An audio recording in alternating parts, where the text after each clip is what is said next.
आपका स्वागत है इस वीडियो रिकॉर्डिंग में। देखिए, इस वीडियो रिकॉर्डिंग में मैं इसको शुरू करने से पहले मैं ये बता रहा हूँ कि मैं उस समय का हूँ। मुझे 70-80 साल हो गए। मैं जब पहले था सन 60 से पहले, मैंने ये देखा है कि सोना जो था उस वक्त 60 रुपए तोला मिलता था। और मैं एक गाय खरीद के लाया था। उस समय मेरे घर में आई थी, वो भी 60 रुपए की देसी गाय थी। भैंस की कीमत उस वक्त जो थी 370 रुपए में हम लोग एक भैंस लाए। अब मैं जब उस सन 60 से लेके इधर की बात सोचता हूँ, ये 50-60 साल बाद, तो इसमें बहुत बहुत वो हुआ है। एक तो इसमें सबसे बड़ा ये हुआ है कि ट्रैक्टर आ गया। सन 60 में थे ट्रैक्टर नहीं थे, सन 70 के करीब काफी ट्रैक्टर्स आ गए। जब ट्रैक्टर से खेती आने लगी तब फिर ये देसी गाय जो बैल के लिए थी वो धीरे धीरे खत्म हो गई। नहीं तो उससे पहले जो था देसी गायों का बहुत चलन था और इनको बैल के लिए पाला जाता था। कुछ ब्रीड्स थी जैसे कि थरपारकर, साहिवाल और ये गिरी, राठी, ये दूध के लिए रखी जाती। तो इसको देखते हुए सन 70 से पहले NDRI करनाल जो था वो सबसे पहले ब्राउन स्विस से उसको क्रॉस किया थरपारकर को, तो उन्होंने करनाल स्विस लगाई। तो ठीक है, मतलब उसके बैल भी चलते थे और वो गाय भी काफी दूध देती थी, काफी मतलब 10-15 लीटर दूध दे जाती। पर उनके फिर सिलेक्शन और इलेक्शन का वो रहा था। फिर बहुत सी ब्रीड ट्राई की गई। मतलब फिर जर्सी को भी ट्राई किया, फिर रेड डेन को भी ट्राई किया, ब्राउन स्विस को तो उन्हें ट्राई किया ही था, फ्रीजन को भी ट्राई किया।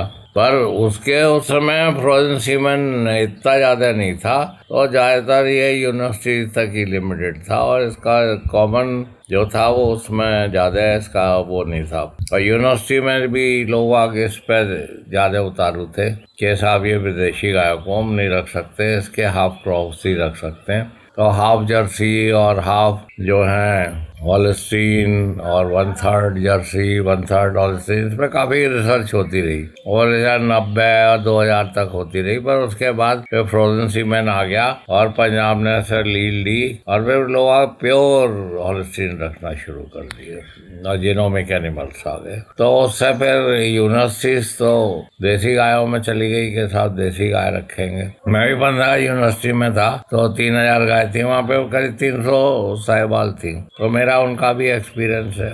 उसमें सबसे बड़ी प्रॉब्लम यही थी कि बच्चा पैदा हो जाता था और उनको कंट्रोल करना मुश्किल होता था मिल्किंग के टाइम पे। पर अब भी रखी हुई है वहाँ पे रेड सिंधी, यहाँ रखी हुई है। इसमें आपके देहरादून में कालसी फार्म में 300-400 रेड सिंधी है, पंतनगर में भी है, जूनागढ़ में भी है और रेड सिंधी झारखंड में भी है और आपके थरपारकर जो है वो वहाँ पे हैं, काफ़ी राजस्थान के बॉर्डर पे। तो इनकी दिक्कत सारी ये है कि रेड सिंधी तो रह जाती है आउट एंड ड्राई में और कुछ हद तक साहिवाल भी रह जाती है। पर ये जितनी थरपारकर और गिरी ये सब है, ये मतलब हॉट एंड ड्राई में रहती है, ये वहाँ तो अच्छा करती है। पर धीरे धीरे करके ये सब जितनी भी मतलब वो ड्राफ्ट ब्रीड्स थी हरियाणा वगैरह, ये खत्म हो गई और इनकी संख्या भी करीब 20 मिलियन थी। पहले तो वो घट के 17-18 मिलियन हो गई, क्योंकि उसका मेन फैक्टर जो था वो ट्रैक्टर था। और अब जो है सेक्स सीमन आ गया, तो फिर लोग इनको रखना शुरू कर रहे हैं, 1-2 गाय रख लेते हैं, ठीक है, बहुत अच्छी बात है। पर ये ज़्यादातर मतलब इनका वो फेट यही होता है कि ये क्रॉस हो जाती है। यूनिवर्सिटीज वगैरह और आश्रम में तो रखते हैं प्योर, पर वैसे ये क्रॉस हो जाती है। बहुत से लोग कहा साहब आप जो है देसी गाय के बारे में नहीं बोलते। मेरा बहुत एक्सपीरियंस है देसी गायों के बारे में भी। मेरा सबसे बड़ा एक्सपीरियंस ये है कि मैं फार्म में जो है करीब 24 लाख रुपए खर्च करता था सन 70 में और 500 एकड़ का फार्म था और उसमें से मुश्किल से 24 लाख में से 17-18 लाख ही वापस आते थे। तो ये जो है वैसे आप रख के देख लीजिए, घाटे का सौदा है। इनको अभी वो मिस्टर मिल्क है वो रखते हैं वहाँ पे, पर वो दूध 110 रुपए किलो बेचते हैं और उन्हें टीजर बुल रख रखा है उसमें। और टीजर बुल से क्या होता है कि वो नसबंदी किया हुआ बुल है, वो ढोलता रहता है उसमें, तो वो जिस गाय पे चढ़ता है तो उसी को पकड़ के उसमें सेक्स सीमेंट लगाते हैं। तो उनका मेन जो है वो बछिया प्रोडक्शन का है। आप भी कर सकते हैं, टीजर बुल रख लीजिए और गाय अगर आपको मार्केट मिल जाता है 100 रुपए से ऊपर दूध बेचने का, घी बेचने का, तो अच्छी बात है। पर वो उनको रईसों के उसमें किया जा सकता है। गरीब आदमी तो बेचारा क्या लेगा 100 रुपए लीटर का दूध, वो तो अपने बकरी का दूध ले लेगा, भैंस का दूध ले लेगा। तो वैसे लोग बहुत ट्राई करते हैं, पंजाब में भी इसको बहुत ट्राई किया, पर नतीजा यही है कि आप इसका दूध जो है वो पंजाब में तो कहते हैं कि इसका दूध जो है 200 रुपए किलो भी बेचेंगे तब भी इसमें कोई फायदा नहीं है। पंजाब के उनको काफी वो किया, प्रेरित किया लोगों ने कि भाई साहिवाल रख लो, किसी तरह गिरी रख लो। पर अब ये ब्राजीलियन गिरी आ गई है, तो ब्राजीलियन गिरी काफी दूध देती है। ये तो हॉलिस्टीन से भी ज्यादा दूध देती है। मेरे पास भी ब्राजीलियन गिरी का सीमेंट है, मैंने उसमें कंसेप्शन भी कर ली है। वो 2000 रुपए का आता है एक सीमेंट डोज, तो 10 डोज से कम देते नहीं है, तो 20,000 का है। तो मैं तो देसी गाय को रख रहा हूँ। अब देसी गाय मेरे यहाँ आ जाएंगे क्योंकि मैंने उनको क्रॉस कर रखा है, कुछ साहिवाल में भी डाला है और कुछ गिरी में भी डाला है और कुछ हॉलिस्टीन फ्रीजन में भी डाला है। तो देसी गाय अच्छी है, इस मामले में अच्छी है कि इनमें जो है ब्लड प्रोटोजोन नहीं होते, इनकी सबसे खास बात ये है, और टिक्स भी नहीं होती इनमें ज्यादा। तो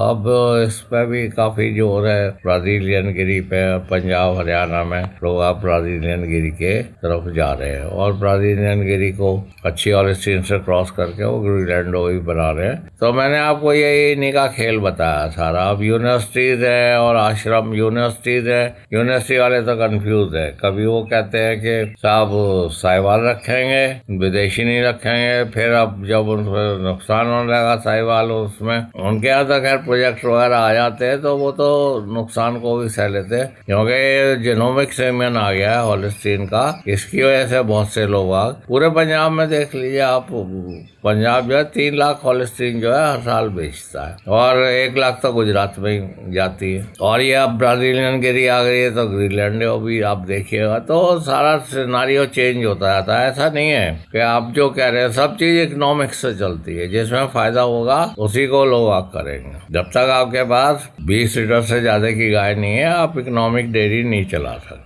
दूध की कॉस्ट का आप देखिए 25 रुपए से लेके और 75 रुपए तक बिक जाता, 50, 60, 70, 80 बिक जाता है। दूध सबसे ज्यादा जो है वो पंजाब में पीते हैं 1.5 लीटर रोज, तो उनको चाहिए। हरियाणा में भी 1 लीटर, और जैसे नागालैंड वगैरह वहाँ 25 ही ग्राम, 50 ग्राम ही पीते हैं रोज। गोवा में भी बहुत कम पीते हैं। जहाँ जहाँ मछली खाते हैं वहाँ दूध बहुत कम पीते हैं। वहाँ दूध की बहुत कॉस्ट भी बहुत ज्यादा है। अभी अरुणाचल से एक सज्जन मेरे यहाँ आ गए थे ट्रेनिंग पे, तो वो बता रहे थे हमारे तो 100 रुपए लीटर बिकता है, और हमारे तो बेकार की गाय होती है, बछड़े होते हैं, वो भी सब मीट के लिए बिक जाते हैं। पूरा नॉर्थ ईस्ट में यही है, केरला में भी यही है।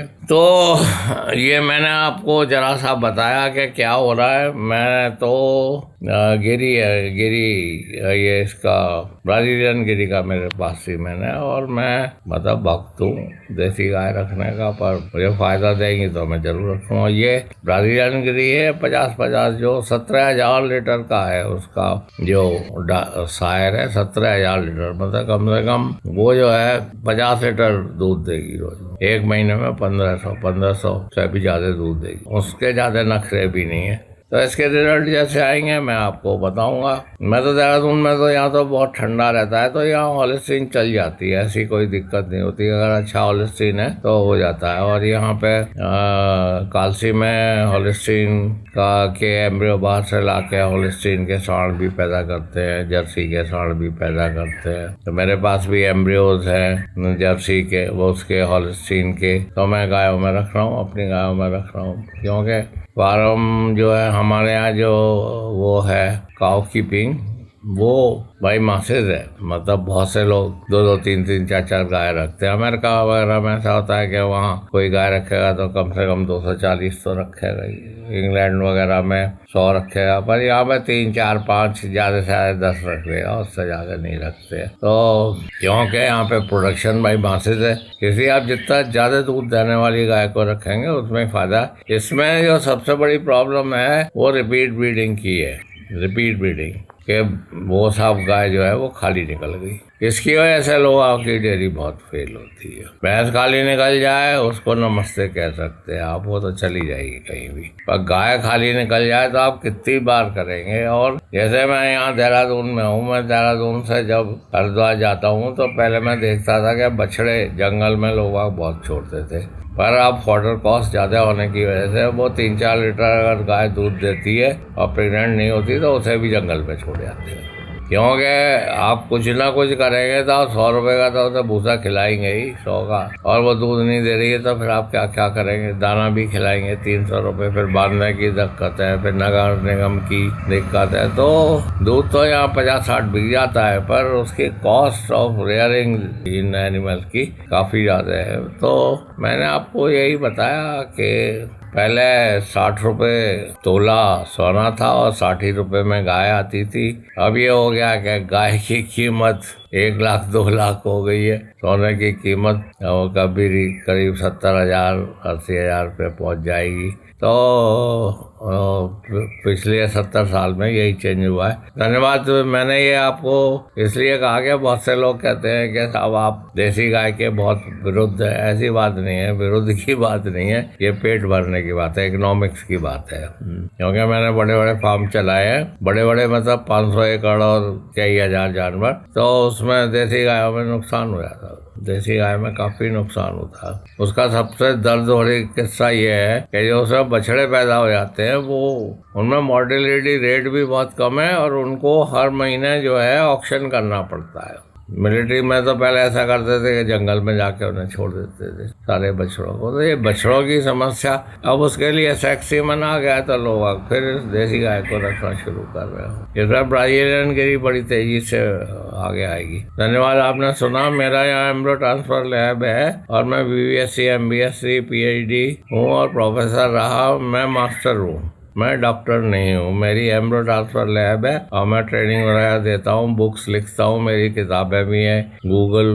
प्ले बुक पे आप देख सकते हैं, 5 किताबें, और मैं रोज़ वीडियो बनाता हूँ। मेरा फार्मर स्कूल है तो उसमें जो लोगों को दिक्कत होती है उनसे पूछ सकते हैं। मैं वैसे एम्ब्रो ट्रांसफर अवार्डेड हूँ गवर्नमेंट ऑफ इंडिया से, और मैं कैम्ब्रिज में भी रहा और मैं दिल्ली में भी रहा और मैं गाँव में भी रहा। मेरी विशेषता यह है कि मैं खाद से 35 दिन की गाय को यमन बता सकता हूँ, और मैं यही करता हूँ कि मैं रिपीट ब्रीडिंग ले आता हूँ और उनको प्रेग्नेंट करके भेज देता हूँ। अगर आपको ये ब्राजीलियन गिरी के एम्ब्रियोज या ये चाहिए तो आप इसके लिए 90 275 23 503 पर संपर्क करें। ये सचिन जी हैं, ये इसको सप्लाई करते हैं, तो इस पे आप जो है इनको संपर्क कर सकते हैं। धन्यवाद। Thank you.